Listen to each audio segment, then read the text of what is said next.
The invitation arrived on a Thursday afternoon, tucked between unpaid bills and a grocery flyer, its ivory envelope heavier than it should have been. I remember standing in the narrow kitchen, the fan rattling overhead, my fingers trembling as if they already knew what my eyes were about to read. Some truths announce themselves before they're spoken.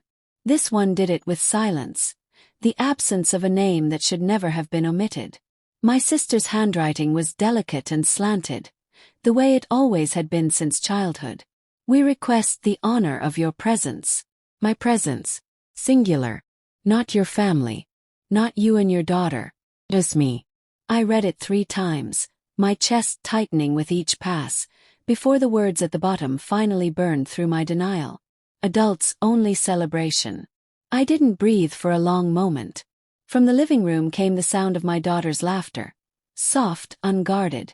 The sound of a girl who still believed the world would meet her kindness with kindness. Aisha was 17. Old enough to drive. Old enough to work 2 part-time jobs to help me keep the lights on after her father left. Old enough to sit beside me during my chemo treatments 5 years earlier, braiding my hair when it fell out. Old enough to understand grief, responsibility, and loyalty. But apparently, too young to witness a wedding. I folded the invitation slowly, my hands stiff.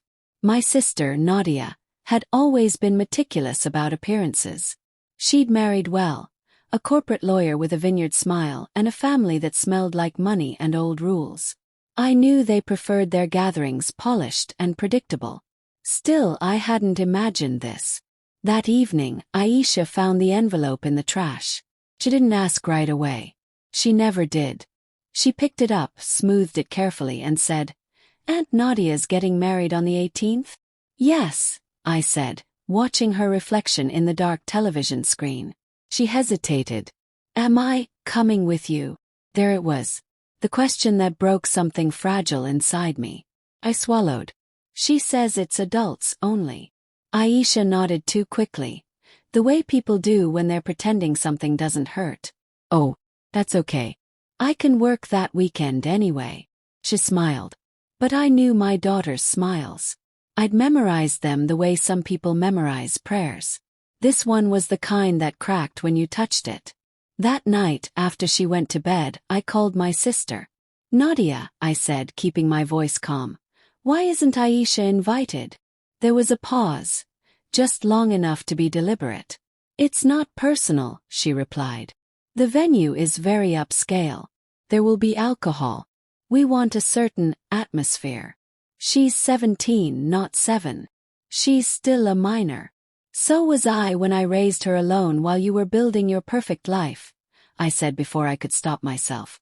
Nadia sighed. "You're being emotional." That word. That was always her weapon. I hung up before she could say anything else I couldn't forgive. The days that followed were thick with tension. At work, I scrubbed office floors until my hands burned, replaying the conversation again and again. I thought about the nights Aisha stayed up helping me revise resumes after I lost my job. The way she'd slipped $20 bills into my purse without telling me where they came from. The sacrifices she made quietly, without applause. And my sister had reduced her to an inconvenience. The wedding was in 3 weeks. 3 weeks was enough time to plan something unforgettable. On the morning I RSVP'd, I checked yes. But I wasn't planning to attend as the obedient younger sister anymore. I was going as a mother who had finally decided she was done being polite. And as I sealed the envelope, an idea took shape. Sharp, dangerous, and absolutely necessary. By the time the wedding day arrived, someone was going to learn exactly how powerful too young could be. And it wouldn't be meth week before the wedding felt like the slow inhale before a scream. I watched Aisha pretend she didn't care, burying herself in schoolwork and late shifts at the cafe. I watched her rehearse adulthood like armor, while still leaving her bedroom light on at night because she hated the dark. I said nothing, not because I had nothing to say, but because what I was planning required patience. I took a personal day from work and drove downtown to a small office building with peeling paint and a brass sign that read event documentation and media services. Inside, the air smelled like coffee and ink. "I need a videographer," I told the woman at the desk. For a wedding. She smiled. Lovely. And I need full rights to the footage. Her smile faded slightly. That's unusual. So is banning a teenager for being too young to belong, I replied. She didn't ask further questions. The plan wasn't loud. It wasn't illegal. It wasn't cruel. It was honest. You see, Nadia had insisted on a family montage during the reception, a video slideshow celebrating love, history, and roots. She'd asked me months earlier to contribute photos. At the time, I hadn't known why the request felt wrong. Now I understood. I spent nights combing through old albums. Photos of us as girls, barefoot and laughing. Photos of me holding Aisha as a newborn, eyes hollow from exhaustion, smile stubborn with hope. Photos of birthdays, hospital rooms, school plays, job interviews, tearful goodbyes, and quiet victories no one else had witnessed. Added captions. This is what family looks like when no one's watching. This is what growing up too fast looks like. This is love without conditions. The morning of the wedding I dressed carefully, not to impress but to stand firm. Aisha helped me zip my dress, her fingers gentle. You look beautiful, Mom, she said. So do you, I replied, brushing a curl from her face. She hesitated. Are you okay? Yes, I said. And for the first time I meant it. The venue was breathtaking. Crystal chandeliers, white roses, music that floated like perfume. Nadia looked radiant, glowing with triumph. She hugged me stiffly. I'm glad you came, she said. Smiled. I wouldn't miss this. The ceremony passed in a blur. Applause echoed. Champagne flowed. Laughter filled the room. Then it was time for the montage. The lights dimmed. Conversations hushed. The screen flickered to life. At first, it was exactly what everyone expected. Childhood photos, smiling faces, weddings past. Nadia beamed. Then the images changed. Aisha at age 10, holding my hand in a hospital corridor. Aisha at 13, working her first job. Aisha at 16, crying quietly in the kitchen after her father cancelled yet another visit. The room grew still. The captions appeared one by one. This is the girl who was too young to attend today. This is the child who became an adult when she had no choice. This is family. Gasps rippled through the crowd. Nadia's smile vanished. People turned. Whispers spread. Someone near the front wiped their eyes. I stood as the final image appeared. Aisha last week, smiling softly at the camera. She didn't need an invitation to belong. The lights came back on.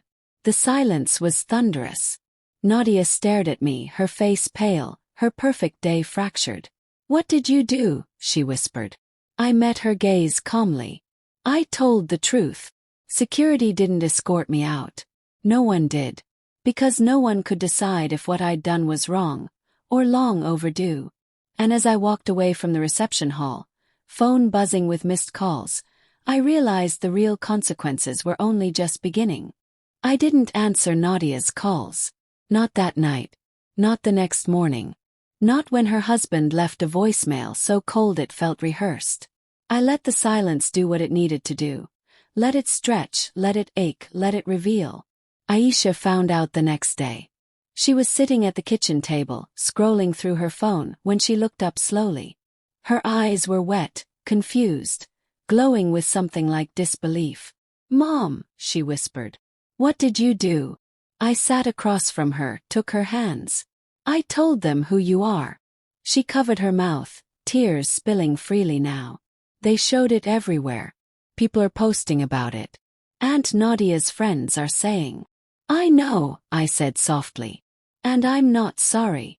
She broke then, not in pain but in release. Years of quiet strength unraveling in my arms. She cried the way children cry when they finally feel seen. The fallout was swift. Nadia accused me of humiliation, of sabotage, of jealousy. She told relatives I'd ruined her wedding. Some believed her. Some didn't. But something unexpected happened too. People reached out. Cousins I hadn't heard from in years. Old friends. Strangers. Mothers. Daughters. They told me my story felt like theirs. I was called brave, reckless, powerful, unhinged. For the first time in my life, I didn't rush to correct anyone. 2 weeks later, my boss called me into her office. I saw the video, she said carefully. I didn't know. Neither did I. That she'd grown up raising siblings. That she'd understood sacrifice. That she was offering me a promotion to a position I never thought I deserved. Aisha got accepted into a scholarship program she'd been too afraid to apply for. And Nadia. She showed up at my door one evening, eyes red, pride stripped bare. I didn't mean to erase her, she said. I just wanted things to be perfect. I looked past her, at the quiet street, at the life I'd built from fragments. Perfection, I replied, is often just cruelty dressed in white. I didn't invite her in. Some endings don't need closure. They need boundaries. That night, Aisha and I sat on the couch, sharing tea, the world quieter than it had ever been. Mom, she said, I used to think being strong meant not needing anyone. Smiled. And now I think it means knowing when to stand up, even if your voice shakes. I squeezed her hand. Outside, the city hummed. Tomorrow waited. And for the first time in years, I wasn't afraid of it. Because I'd finally learned this truth. When you stand up for your child, you don't just protect them. You teach them how to protect themselves.